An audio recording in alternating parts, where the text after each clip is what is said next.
तो मैं विनम्रता पूर्वक दिव्य क्षमा का आवाहन करती हूँ अपनी उन सभी गलतियों के लिए जो मैंने जाने अनजाने में अपने पूर्व जन्म में एवं इस जन्म में की है।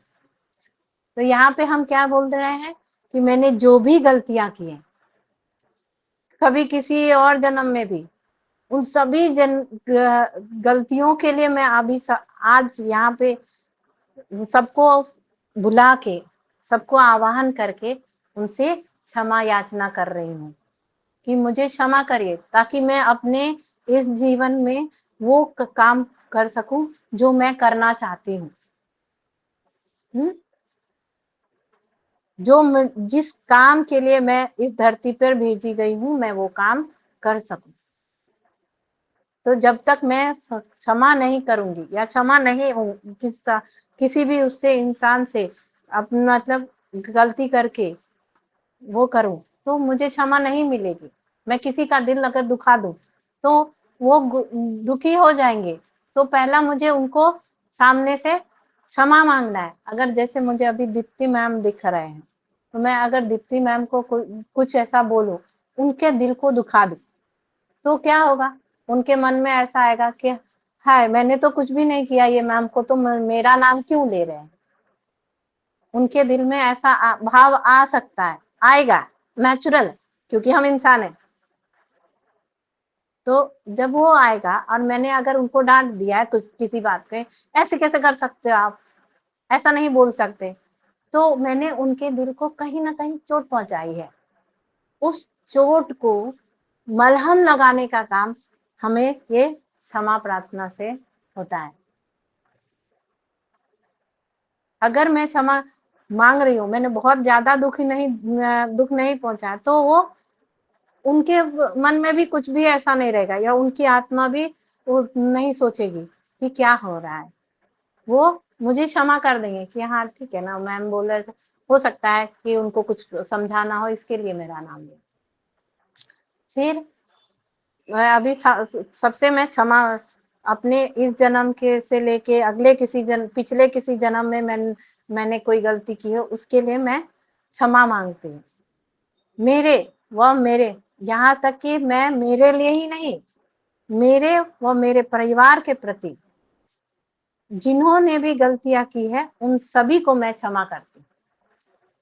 अब पूरे परिवार में मेरे घर के सभी लोग आ जाएंगे। अगर मेरी शादी हो रखी तो मेरी सास, ससुर, देवर और मेरे पति, सब कोई जो भी रहेंगे, वो सभी के लिए मैं उनको क्षमा याचना कर रही हूँ कि उन्होंने अगर किसी भी तरह से उनको दुख पहुंचाया, तो मैं उन सबको क्षमा करती हूँ। फिर हम लोग ये कहते हैं, मैं क्षमा कर रही हूँ और भुला रही हूँ। तो भगवान ने एक बहुत अच्छी शक्ति दी है हमारे पास, पता है, भूलने की शक्ति। किसी को अगर भूलना आता है ना, वो बहुत सही है, क्योंकि वो अगर कोई गलती किया है तो भी भूल जाएगा, नहीं किया है तो भी भूल जाएगा, अच्छा भी किया है तो भी भूल जाएगा। लेकिन जब कभी कुछ ऐसा होगा तो वो चीजें भी याद नहीं आएंगी। अरे कुछ ऐसा हुआ, ठीक है, कुछ हुआ था क्या। कभी कभी मेरे साथ होता है, अगर कोई मेरे से बोलते हैं ना, तो मैं सोचती मैंने कुछ किया था क्या, या उसने कुछ किया था क्या, तो ध्यान में आता है। तो उतना याद करने के बाद तो वो भूलने की अच्छी आदत है मुझे। कि अगर मैं किसी को क्षमा कर रही हूँ तो उसे भुला दीजिए, वहीं पे छोड़ दीजिए कि उसने कभी मुझे दुख पहुंचाया था, या तो मैं उसे क्षमा कर रही हूँ और उसको भूल जा रही हूँ। क्योंकि मैं अगर नहीं भूलूंगी तो कहीं ना कहीं वो मेरे ऊपर एक बोझ सा बना रहेगा, मैं आगे ही नहीं बढ़ पाऊंगी। आप अगर खाली मतलब ऐसे चल रहे हो बिना हाथ में कोई सामान लिए हुए, तो आप कितने दूर तक जा सकते हो, ज्यादा दूर तक जा सकते हैं। लेकिन आपके हाथ में 10 किलो का वजन दे दिए, 10 किलो लेके चलना भाई, मेरा ऊपर तक सामान ले पहुंचा दो, तो क्या होगा, हम भारी हो जाएंगे, हमारा वजन बढ़ जाएगा कि अरे मुझे मेरा तो शरीर उठाना ही है, मेरे साथ साथ वो वजन भी उठाना है। तो जो हमने, अगर किसी ने मेरे साथ कुछ गलत किया है तो वो मेरे लिए वजन ही है, उसको उतारो और फेंक दो। जैसे ही आप उसको फेंकोगे आप खुद को एकदम हल्का महसूस करने लगोगे। क्षमा विकथन करने के लिए जब हम लोग कहते हैं कि वो तीन बार आप हमें पढ़ना है, सुबह दोपहर शाम, गोली की तरह। लोग गोली कराता तो फटक से गोली खा लेते हैं, लेकिन क्षमा विकथन पढ़ने के लिए, अरे इतना बड़ा बुक है, इतना मोटा बुक है, इतना पढ़ना पड़ेगा, इतनी पेज है, तो कैसे? तो जब हम ये पढ़ते हैं तो धीरे धीरे वो हमारे अंदर जो है ना, मतलब जो मेरे अभी के वो है उससे भी पिछले जन्म का है, जो भी पिछले जन्म से मैं लेकर दौड़ रही हूँ वजन अपने कंधे पे, वो सबको मैं भूलना शुरू कर देती हूँ।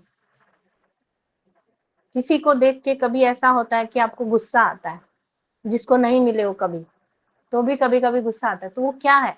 वो हमारे पिछले किसी जन्म के कर्म की वजह से वो हमारे साथ वो हमें गुस्सा दिला रहे, तो हमें उससे भी क्षमा मांगना चाहिए।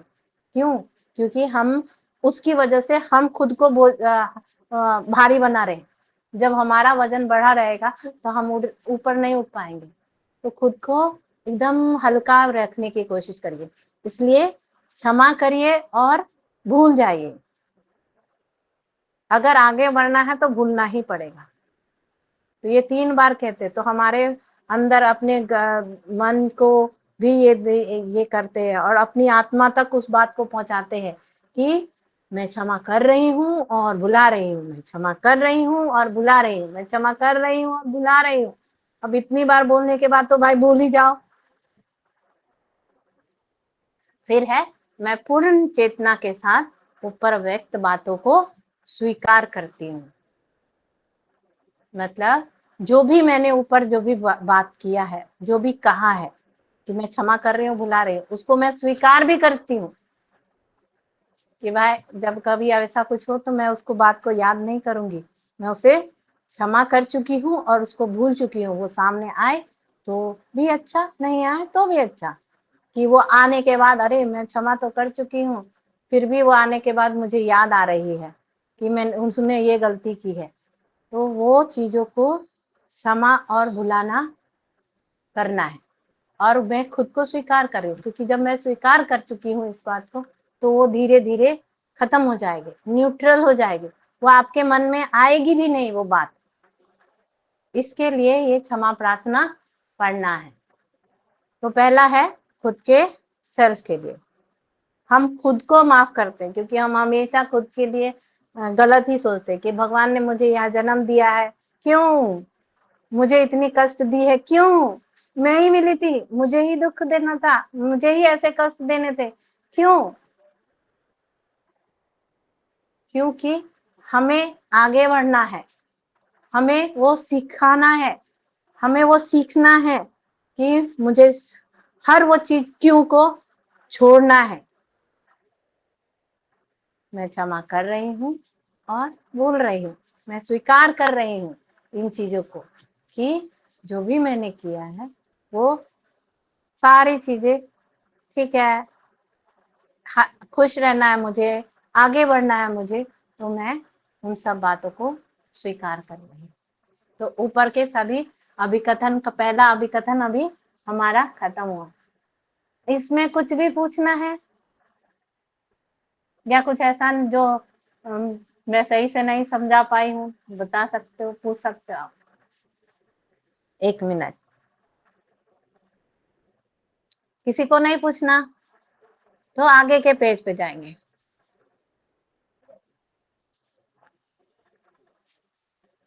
ठीक। Hello madam. हाँ जी। नमस्ते, मैं गजेंद्र बोल रहा हूँ। आई एम जी दैट बोलिए। आई एम जरा समझाइए ना वापस से एक बार। मैं I am that I am नहीं समझा रही थी, वो स्पिरिचुअल अफर्मेशन है। मैं क्षमा खुद के लिए, अपने लिए यस, समझा रही हूँ। Thank you. वो स्पिरिचुअल अफर्मेशन है, आध्यात्मिक प्रार्थना। वो नेक्स्ट संडे अगर होगा तो मैं लूंगी। ठीक है, अभी ये ओके, थैंक क्षमा यू। प्रार्थना कर रहे हैं और हमें क्षमा पढ़ना है।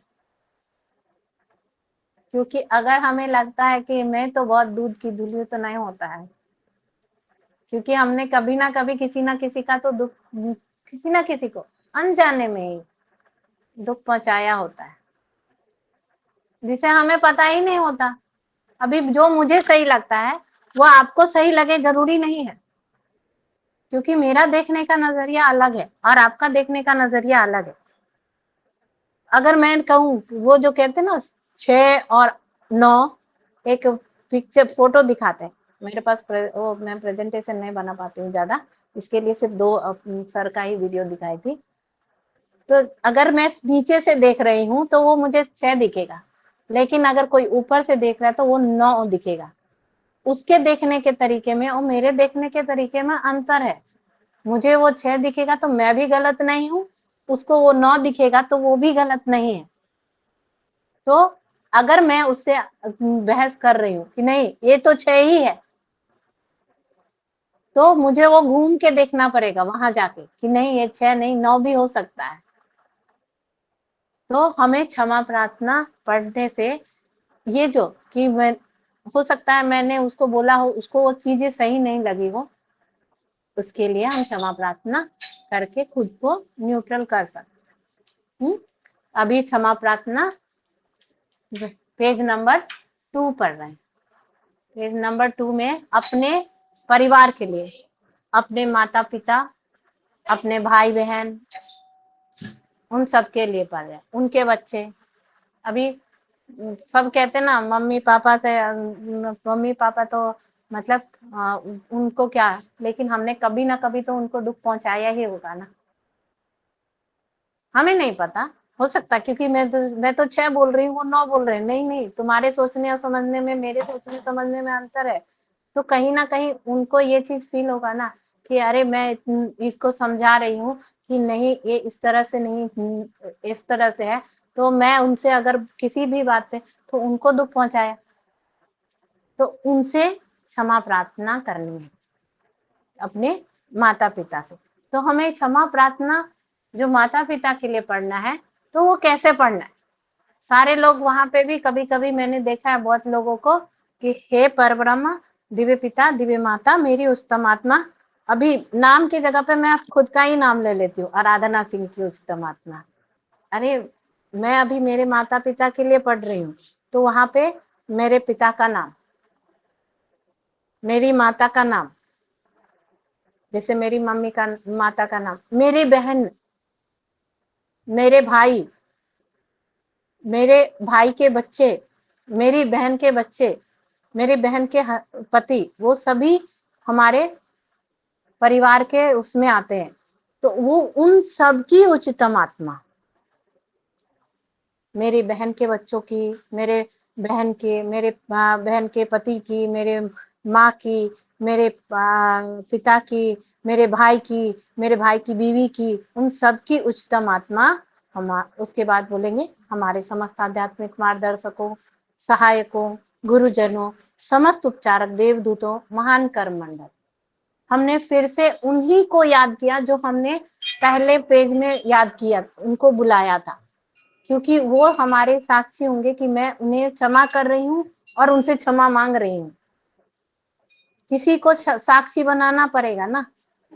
और जब मैं वो स्वीकार कर रही हूँ कि मैं क्षमा कर रही हूँ और भुला रही हूँ, तो आप अगर याद कर रहे हो तो वो साक्षी है। ये डर से ही याद कर लो कि वो साक्षी है, मुझे उनको क्षमा और भूलना जरूरी है। ये डरना नहीं है, लेकिन खुद के लिए। अभी एक इस पे भी एक कहानी याद आ गई। सॉरी, मैं कुछ ज्यादा ही कहानी अभी सुना रही हूँ। कहानी ये है कि एक बार एक आदमी के घर, एक आदमी था, उस आदमी के घर पे घंटी बजी सुबह सुबह 6 बजे। 6 बजे घंटी बजी, वो आदमी गया, दरवाजा खोला, तो बोलता है कि मैं भगवान हूँ। वो आदमी जो आया था वो बोलता है, तो बोलता है भगवान हूँ, आज मैं तुम्हारे साथ ही रहने वाला हूँ। तो वो बोलता है अच्छा, ऐसा क्यों? तो मतलब तुम मुझे बार बार याद करते रहते हो कि मैं भगवान, तुम कहाँ कहाँ हो, मेरा कुछ भी काम नहीं हो रहा है, ऐसा नहीं वैसा नहीं, तो आज मैं तुम्हारे साथ दिन भर रहने वाला। वो बोलता है ठीक है। फिर वो बोलता है मैं सिर्फ तुम्हें दिखूंगा, किसी और को नहीं दिखूंगा। तो बोलता है ठीक है। फिर वो अपनी उसकी माँ उसको बुलाती है, बेटा चाय पी लो। वो बोलता है कि बाहर दरवाजे पर खड़े क्यों हो, दरवाजा खोल के अंदर आओ, चाय पी लो। तो वो जो है सो नॉर्मल, अगर ऐसे भगवान नहीं थे तो वो कैसे भी झल्ला के बोल देता है, अरे क्या है, जब देखो तब ऐसे हल्ला ही करते रहते, आ रहा हूं ना, बोल दिया ना, ऐसे बोलते हैं। लेकिन आज उसके साथ भगवान जी खड़े हैं तो वो, हाँ आ रहा हूं, बहुत अच्छे से। फिर वो गया, वहां पे बैठा, चाय अच्छे से पिया, बाहर निकला, ड्राइवर ने गाड़ी लेट कर दी। अब गाड़ी लेट हो गई, ड्राइवर नहीं आया। तो वो जैसे ही बैठने के लिए दरवाजा खोला, उस ड्राइवर पे चिल्लाने वाला था कि उसको याद आया कि भगवान मेरे साथ है। अब भगवान मेरे साथ है, मैं चिल्लाऊंगा तो भगवान से सोचेंगे कि कैसा इंसान है, मेरा भक्त बोल रहा है लेकिन ऐसे चिल्ला रहे हैं। तो वो बोलता है sorry sir, sorry sorry sir जी, मुझे आज लेट हो गई। तो वो जो चिल्लाने के उसमें आया वो भगवान के डर से बोलता है कोई बात नहीं। तो फिर वो शांति से बैठा, लेकिन उसके मन में ये चीज आया था ना कि मैं अरे इतना लेट कर दिया, मुझे लेट हो गया, अभी मैं ऐसा। तो वो अच्छे से रहा। फिर वो बैठ के गया, ऑफिस गया, वहां पे प्यून ने चाय गिरा दी। अब चाय गिर गई, वो चिल्लाने ही वाला था कि याद आया भगवान साथ में, अरे मेरे पास तो भगवान साथ में है। फिर वो बोला कोई बात नहीं, होता है, साफ करके चले जा।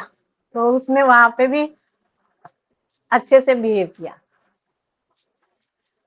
तो उसके बाद वापस जब घर आया शाम को, तो घर आने के बाद जैसे ही तो बेल बजाया तो घंटी, दरवाजा खोले ही नहीं मम्मी, लेट हो गए। तो जैसे ही दरवाजा खोला तो उसकी माँ को चिल्लाने के लिए जैसे ही बोला कि इतना देर कोई करते क्या दरवाजा खोलने में, ये बोलने के बजाय अरे भगवान साथ में, इतना लेट क्यों हो गया, भगवान साथ में है ना, तो मुझे थोड़ा अच्छे से ही वो करना है। फिर खाना बनने में रोटी जल गई। अब रोटी जल गई तो भी उसको वैसे ही ध्यान में आया कि अरे रोटी जल गई तो कैसे खाऊंगा, ऐसा खाना को मैं इतना थक के आता हूँ, डेली का ये वो बात होता था। लेकिन भगवान साथ में है इसलिए वो जली हुई रोटी भी प्रेम से खा। दूसरे दिन सुबह में भगवान बोलते अच्छा, तुम मुझे बहुत अच्छे से वो किए, ऐसे ही रहना। फिर वो बोलते हैं अब मैं जाता हूँ। फिर जब वो गए भगवान जी उसके छोड़ के गए। फिर जब सुबह में वापस चाय का वो लेकर आई, थोड़ा लेट हुआ, तो उसकी माँ को वो बहुत अच्छे से, क्योंकि उसको पता चला कि मैं भले ही कुछ भी कह लूं, लेकिन भगवान मेरे साथ हमेशा ही रहते हैं, वो देख रहे हैं, तो मुझे कैसे बिहेव करना है, तो मैं क्षमा कर रही हूँ और भुला रही हूँ। भगवान मैंने तुम्हें याद तो किया है, मैं क्षमा कर रही हूँ और भुला रही हूँ, तो भूल जाओ। तो इस तरह से खुद को ये फील करिए ना कि अगर अगर मेरे साथ कोई ऐसे है जिनके सामने मैं ऊंची आवाज में बात नहीं कर सकती हूँ, तो मैं किसी के सामने भी ऊंची आवाज में क्यों बात करूं, मैं किसी को दुख क्यों पहुंचाऊं। खुद से सवाल पूछिए। और जब आपको ये फील करना है कि मुझे सही रहना, तो मुझे भगवान को बाजू में रखना ही पड़ेगा, नहीं मेरे साथ भगवान है, तो मुझे अपने आप को उस हिसाब से रखना है। ठीक है। अभी हमारा फॉरगिव क्षमा अभिकथन पेज नंबर 2 का हो गया कि हम अपने माता पिता से भी दुखी होते हैं, उनको भी दुख पहुंचाते हैं, तो उनसे क्षमा मांगने में हमें कोई वो नहीं करना चाहिए, हमें बस क्षमा मांगना है और आगे बढ़ना है। उनसे मांगेंगे तो हम ना तो छोटे हो जाएंगे ना बड़े हो जाएंगे। बस हम हमारे कर्मों को संतुलित कर लेंगे। कृष्णा मैम, किसी ने हैंड रेज किया था, अगर कुछ पूछना है तो पूछ लीजिए।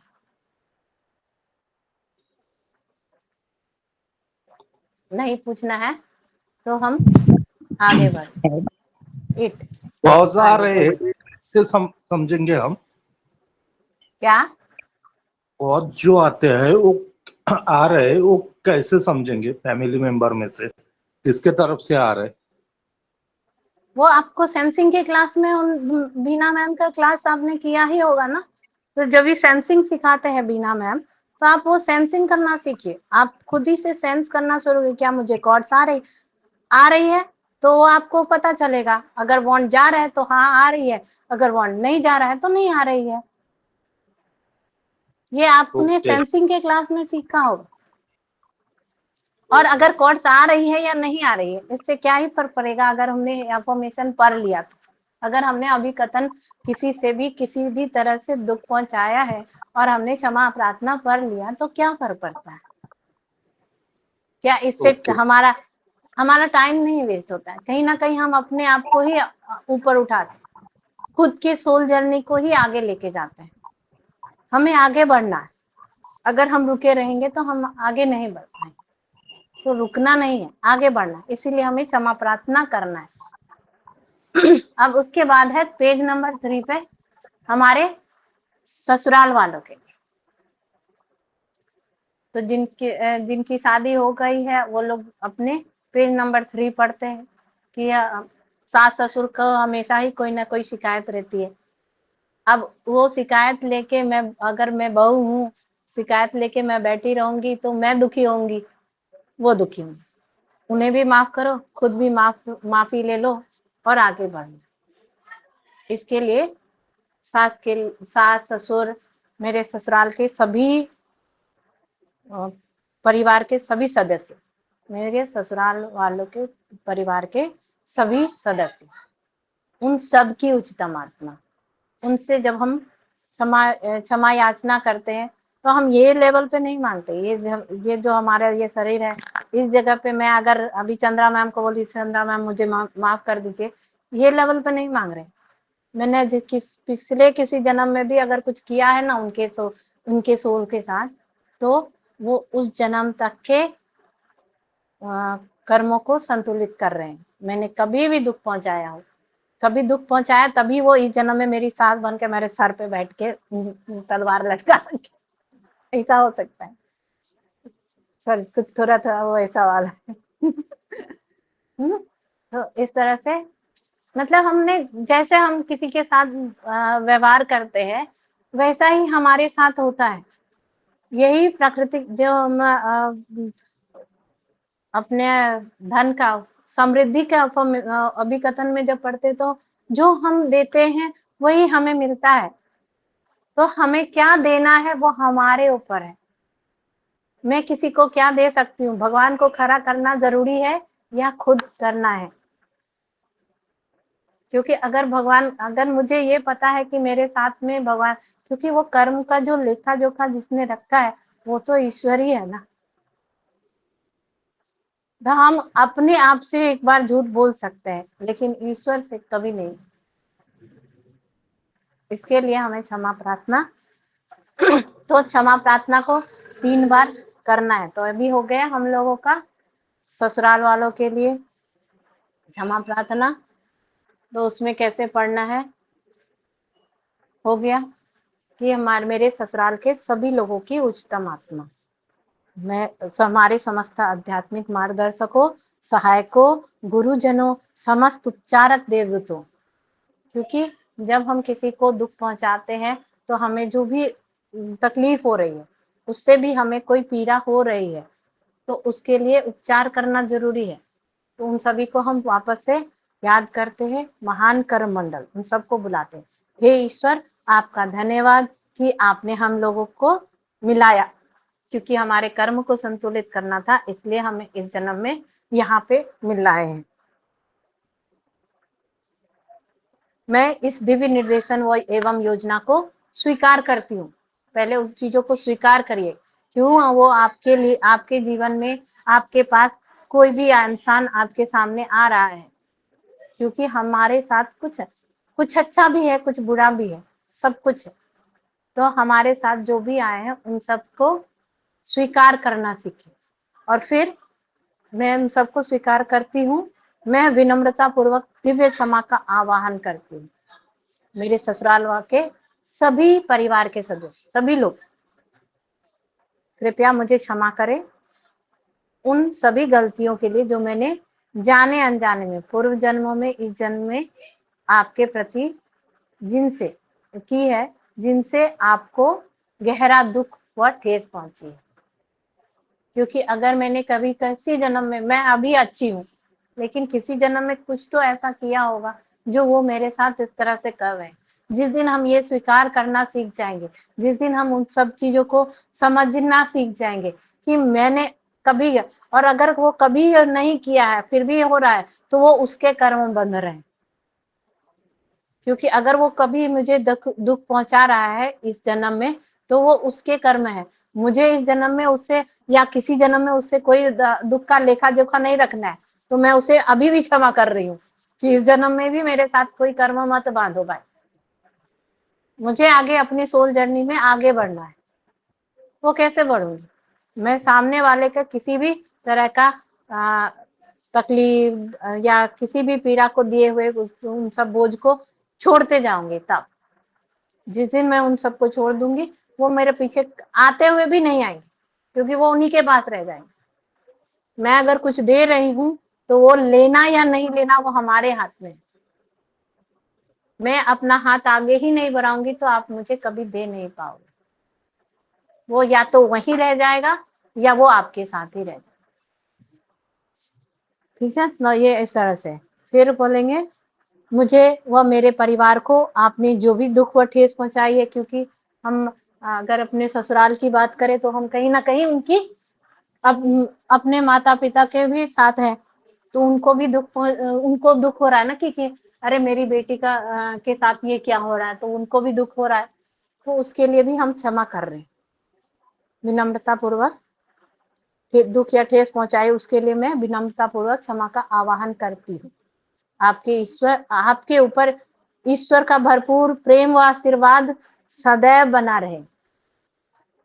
ये एक तो क्षमा कर रहे हैं और उनके साथ उनको ब्लेस भी कर रहे हैं कि तुम जो कर्म कर रहे हैं, आप जो मेरे लिए कर्म कर रहे हैं, मैं उसके लिए आपको आशीर्वाद की दे, भगवान आपको सद्बुद्धि दे, आप जो भी कर रहे हो। क्योंकि इन चीजों में मुझे उलझ के नहीं रहना है, मुझे ये खुलना है। तो जब खुल जाऊंगी मैं, तो मैं किसी बंधन में ही नहीं रहूंगी। तो उनको आशीर्वाद देते हुए कृपया शांति में जाएं। हमारे बीच हमेशा शांति एवं सामंजस्य बना रहे। हे ईश्वर, आपका धन्यवाद धन्यवाद धन्यवाद। 5 बज गए हैं और थोड़ी टाइम है, तो ये क्षमा प्रार्थना का मैं खत्म करते। तो फिर अपने पति के लिए करते, क्योंकि हम एक पति पत्नी में भी हमेशा हर कोई खुश नहीं रहता एक दूसरे से। तो पति पत्नी के उसमें हम उनको ब्लेस भी करते हैं। जो अपनी भी अगर बीवी के लिए पढ़ रहे हैं तो वो उस अपनी बीवी को भी आशीर्वाद देते कि वो आगे बढ़े, उसकी आत्मा की जो भी रास्ता हो, उसकी आत्मा के लिए जो भी अच्छा हो वो करे। इसके लिए वो अपनी बीवी के लिए पढ़ते। तो आप लोग उसको पढ़ लीजिएगा। मैं वह हूँ जो मैं हूँ, हे ईश्वर, नहीं पहले, हे परम दिव्य पिता, दिव्य माता, मेरी उच्चतम आत्मा, मेरे पति की उच्चतम आत्मा, हमारे समस्त आध्यात्मिक मार्गदर्शकों। पति मतलब आपके पति का नाम लेना है, पति ऐसा बोलना नहीं है, आपके पति का नाम लेना है, क्योंकि वो पति इस जन्म में आपके साथ कर्मों को बैलेंस करने के लिए आए हैं। हमारे समस्त आध्यात्मिक मार्गदर्शकों, सहायकों व गुरुजनों, समस्त उपचारक देवदूतों, महान कर्म मंडल, हे ईश्वर, आपका धन्यवाद कि आपने हम दोनों को मिलाया। आपका धन्यवाद कि हमने हमारे कर्मों का संतुलन किया। मैं यह दिव्य निर्देशन व एवं योजना स्वीकार करती हूँ। मैंने जाने अनजाने में आपके व आपके परिवार के प्रति, क्योंकि सिर्फ हम अपने साथ ही नहीं, उनके परिवार के साथ भी कुछ ना कुछ गलत करते हैं या सही करते हैं। जो भी गलती की है उनके लिए मैं क्षमा याचना करती हूँ। आपने मेरे प्रति जो गलतियां की है, जिनसे मुझे गहरा दुख और ठेस पहुंची है, उनके लिए मैं आपको क्षमा करती हूँ। मैं अपने पति का नाम लीजिए के लिए ईश्वर से दिव्य प्रेम, दिव्य दया एवं दिव्य करुणा की प्रार्थना करती हूँ। दिव्य ज्योति उनको सुरक्षा प्रदान करे और ईश्वर की ओर उनका मार्गदर्शन करे कि वो जब हम अपने पति के लिए पढ़ रहे हैं तो उनको मार्गदर्शन चाहिए, तभी वो इस तरह से, और हमारे कर्म अच्छे हैं कि हमारे पास पीढ़ी चाहे, हम उनको रास्ता दिखाने के लिए ईश्वर से भी हम ही प्रार्थना कर सकते हैं, क्योंकि एक हमारा कहीं तो कर्म बैलेंस करना है, इसके लिए वो हमारे साथ ऐसा वो बोलना है। उसके बाद बोलना है उनके अंदर जो भी नकारात्मक ऊर्जा व मतभेद जो कहीं से उनकी ओर आ रही है या उनसे किसी को जा रही है, ईश्वर के दिव्य प्रकाश उस नकारात्मक को प्रज्वलित कर उसे सकारात्मक ऊर्जा में बदल डाले। मेरे पति ईश्वर द्वारा रचित परिपूर्ण कृति है जो तन, मन और आत्मा रूप में व्यक्त है। हे ईश्वर, आपका धन्यवाद धन्यवाद धन्यवाद। जी ज्योति मैम, आप कुछ पूछना था, चलेगी क्या? हैंड रेज किया था।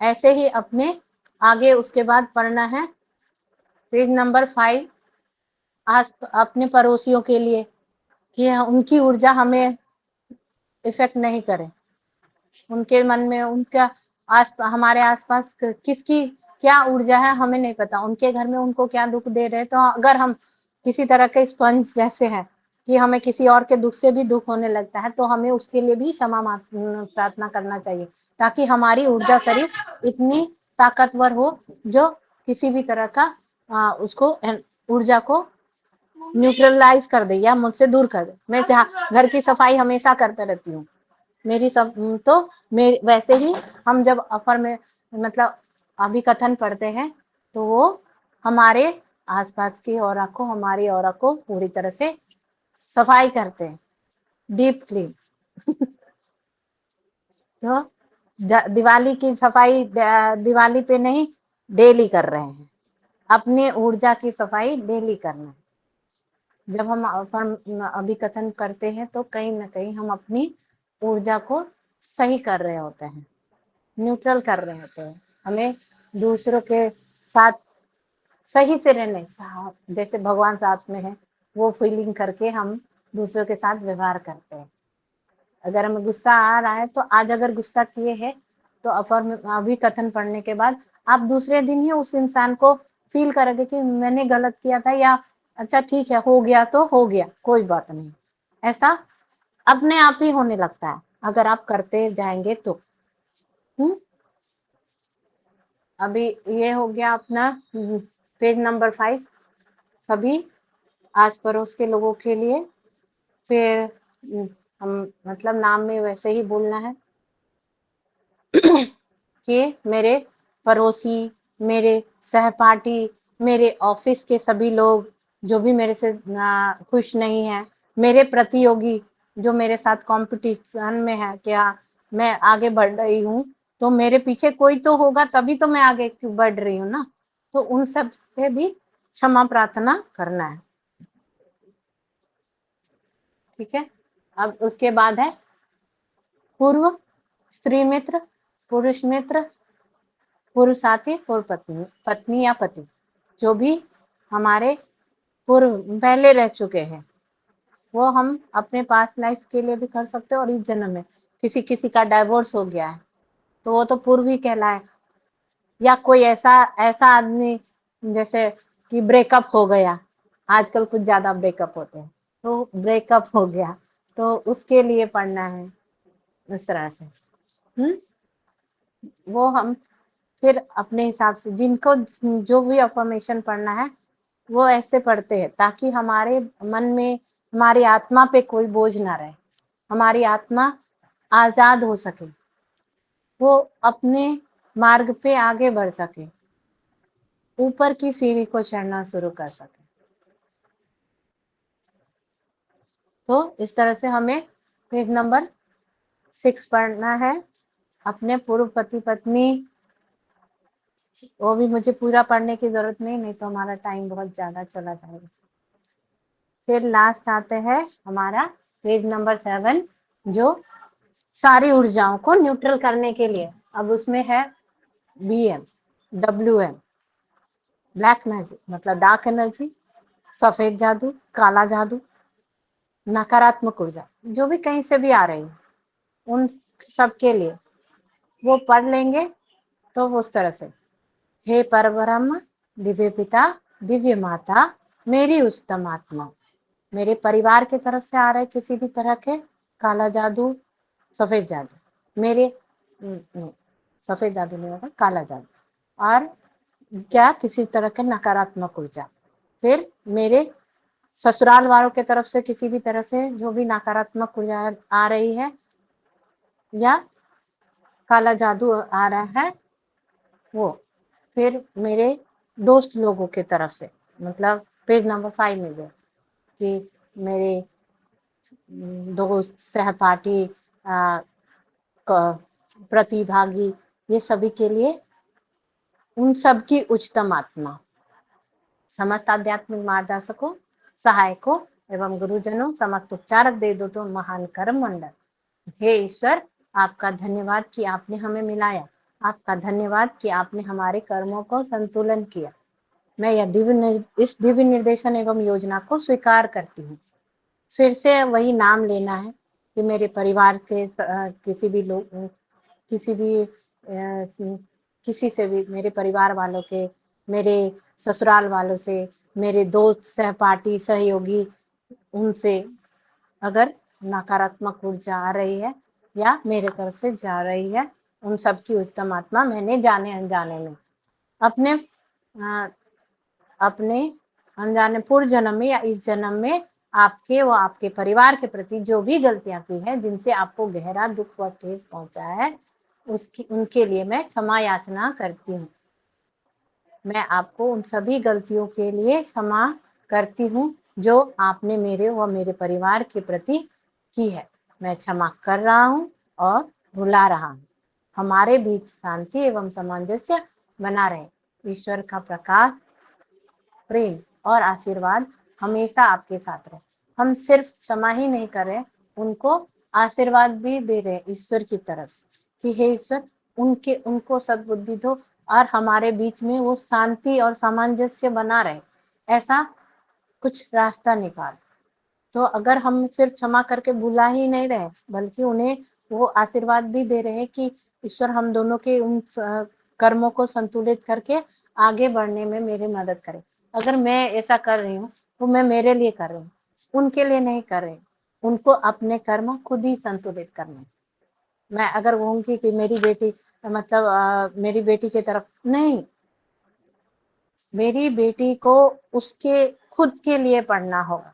मैं उसके लिए दिव्य अग्नि कर सकती हूँ ताकि वो उसकी ऊर्जा में जो भी अगर नकारात्मक ऊर्जा आ रही है या कहीं से जा रही है, वो सब दिव्य अग्नि से क्लीन हो जाए, जैसा ईश्वर उसको चाहते वैसे हो जाए।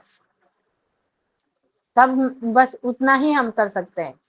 मैं उसके लिए क्षमा प्रार्थना, उसके कर्मों को संतुलित नहीं कर सकती हूँ, मैं उसके बदले खाना नहीं खा सकती। तो मुझे मेरे भूख के लिए ही मैं खाना खाती हूँ। मुझे जितनी भूख है मैं उतनी ही खाना खाऊंगी, उतना ही पचाऊंगी। लेकिन मेरे सामने अगर कोई है, उसकी भूख है, तो मैं उसके कर्मों को संतुलित नहीं कर सकती हूँ। इसलिए हर किसी को अपने लिए पढ़ना है। हम अगर किसी को कर सकते हैं तो दिव्य अग्नि करके उनको आशीर्वाद दे सकते हैं। मैं इसमें जब भी ये बोलते हैं कि ईश्वर का प्रकाश, प्रेम और आशीर्वाद हमेशा आपके और आपके परिवार पर बना रहे, तो इसका ये भी एक तरह का हम उनको आशीर्वाद ही देते हैं, ताकि ईश्वर उनको वो सद्बुद्धि दे कि उनका प्रेम बना रहे, उनके अंदर वो प्रेम भावना आए, वो मतलब क्षमा करने की चाहत आए, कि वो आगे बढ़ सके अपने सोल जर्नी में। ठीक है, हे ईश्वर आपका धन्यवाद धन्यवाद धन्यवाद। अब उसके बाद है हमारा सेल के लिए अफर्मेशन। जो हमारे कोशिकाएं हैं, कैंसर, ट्यूमर, फाइब्रॉइड्स, तो ये उनको पढ़ना है जिनको कुछ ऐसा है। नहीं तो एक बार खुद के लिए पढ़ लीजिए, क्योंकि हम अनजाने में ही अपने सेल को बहुत दुख दे चुके हैं। मैं 44 साल के बाद पीवीएच में आई हूँ। मुझे 44 इयर्स के बाद, 44 इयर्स नहीं, 40 इयर्स में आई हूँ, मिला है। तो मैं 40 इयर्स, उससे पहले मैंने खुद को बहुत दुख पहुंचाया। उससे उस समय भी मैं शायद शुरुआत में तो मैंने उतना वो नहीं किया होगा, तो मैं उस समय भी दुख पहुंचा रही हूँ। आज मुझे पता चला कि मेरे सेल मेरे लिए कितना काम कर रहे हैं, वो मुझे इस हद तक खड़े रखने के लिए कितनी मेहनत कर रहे हैं। तो मैं अपने सेल के लिए क्षमा नहीं पढ़ सकती ना, जो मेरे लिए इतना कुछ कर रहे हैं कि मैं आज बोल सकती हूँ किसी के सामने। वो बोलने की क्षमता भी कहीं ना कहीं मेरे अंदर से मेरे सेल मुझे दे रहे, और मैं बोल पा रही। तो मैं उनके लिए क्षमा प्रार्थना करती। तो वो क्षमा प्रार्थना अपने सेल के लिए करना। और अगर किसी को कुछ ऐसा बीमारी है तो वो उस सेल के लिए काफी और ज्यादा दिन तक करना है, उनको ज्यादा टाइम भी करना होगा। तो उसमें नाम लेना पड़ेगा कि अगर किसी को कैंसर है या फाइब्रॉइड्स है तो वो बोलना है उस जगह पे।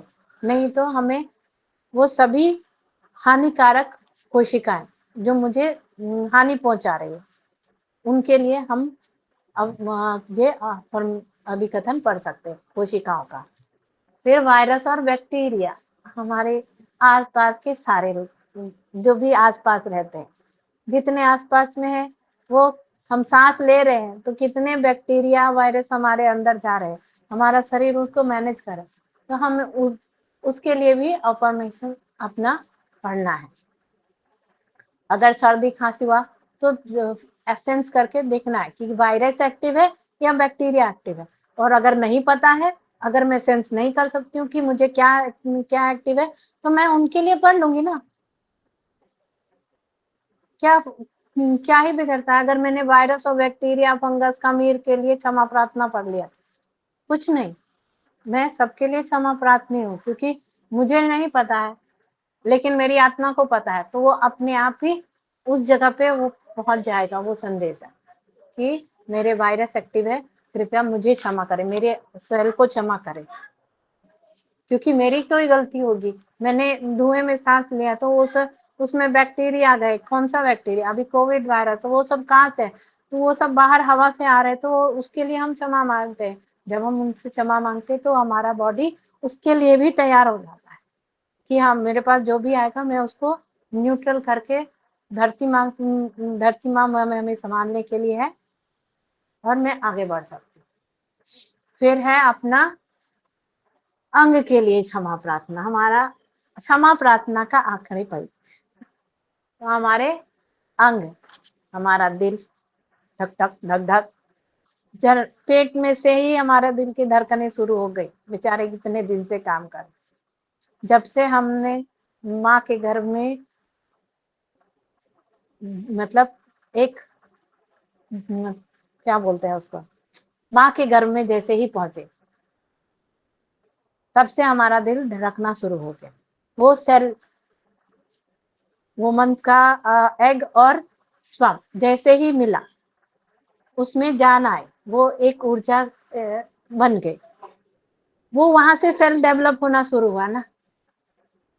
तो वो सारे सेल, तो वो धीरे धीरे पहले धड़कन बनी, तो दिल के लिए अपना पढ़ लेते हैं कि भाई मेरे दिल मेरे लिए इतने दिन से अच्छे से धड़क रहे हो, आगे भी धड़कते रहना, ताकि मैं स्वस्थ जीवन जी सकूं। मेरे किडनी जब से जन्म लिए मेरे ब्लड के को कितने दिनों से साफ कर रहे हैं। तो हम अपने अंगों के लिए उस तरह से क्षमा प्रार्थना कर सकते हैं। तो हमें वो क्षमा प्रार्थना करना है। अगर हमारे कोई भी अंग में किसी भी तरह का डैमेज हुआ, किसी भी तरह का तकलीफ हो रहा है, तो उस अंग के लिए क्षमा प्रार्थना करनी है, ताकि वो सेल हमारे भावनाओं को समझे, जो हमने उनको हर्ट दुख पहुंचाया है किस तरह से, उन भावनाओं को समझ के वो हमें सही करना शुरू कर। तो इससे हमारा अब आज का अभिकथन का ये क्षमा अभिकथन पूरा हुआ। आप सभी अभी पूछ सकते हो कि आपको क्या पूछना है, नहीं तो फिर हम टाइम से एक्स्ट्रा हो चुके। अगर नहीं पूछना है तो कोई बात नहीं, पूछना है तो आप पूछ सकते हो क्षमा अभिकथन में। जी पूछिए। मैडम ये बुक रोज खाली रीड भी हम करते हैं, ये क्षमा अभिकथन का पूरा बुक, तो हमारी पूरी पास्ट की जितनी भी हम गलतियां करके आए हैं या आज तक किए हैं, ये सब डिलीट हो जाएगा। हाँ, आप दिल से करो और समझ लो कि भगवान मेरे बाजू में, यस। आप कैसा बिहेव करोगे। नहीं, मैं अभी 53 पे हूँ, 53 में मुझे पीवीएच मिला है, तो मुझे भी बहुत हैप्पी होता है कि चलो अब मिल तो गया, कम से कम यहीं से एक शुरुआत हुई है। शुरुआत तो हुई ना, आगे बढ़ना शुरू किया। yes, क्योंकि ना एक राह मिली कि भाई अब गलतियां नहीं करेंगे और जो किए उसको भी हम डिलीट कर सकते हैं। एक मिला कुछ जरिया जिसको हम माफी मांग सकते हैं एवरीडे सभी से, पेरेंट्स, फैमिली मेंबर्स, ससुराल पक्ष, पियर पक्ष, फ्रेंड्स, रिलेटिव्स, ये XYZ। तो ये मुझे एक अच्छा लगता है कि एक पीवीएच से एक अच्छा मिला है कि हम माफी मांगने के लिए बहुत अच्छा माध्यम है। प्लस और आगे की जिंदगी में हम सतर्क रहे और हमारी जो न्यू जर्नी रहे उसमें भी हम अच्छी लाइफ जिए, क्योंकि हम अभी जो इतना कष्ट भोग रहे हैं तो समझ में आ गया ये प्रारब्ध है, भोगना ही पड़ेगा।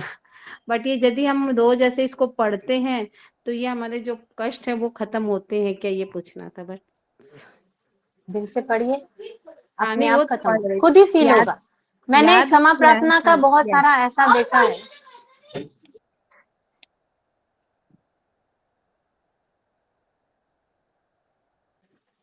मैंने बहुत ऐसे लोगों को देखा है जिसने क्षमा प्रार्थना कर मतलब पढ़ने के बाद ही वो बोलते हैं कि मुझे बहुत अच्छा लग रहा है।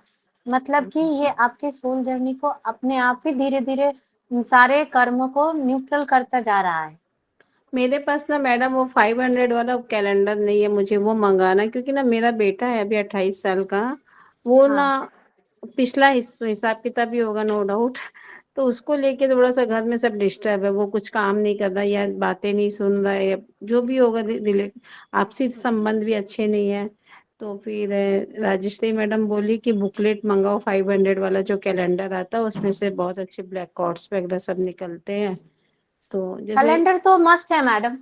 हाँ 500 कैलेंडर वाला आपको ना, हम नहीं, अमरावती में रहते हैं आपको तो बॉम्बे से ये मंगाएंगे। कैलेंडर है ना, ये आपको हाँ, जरूरी है।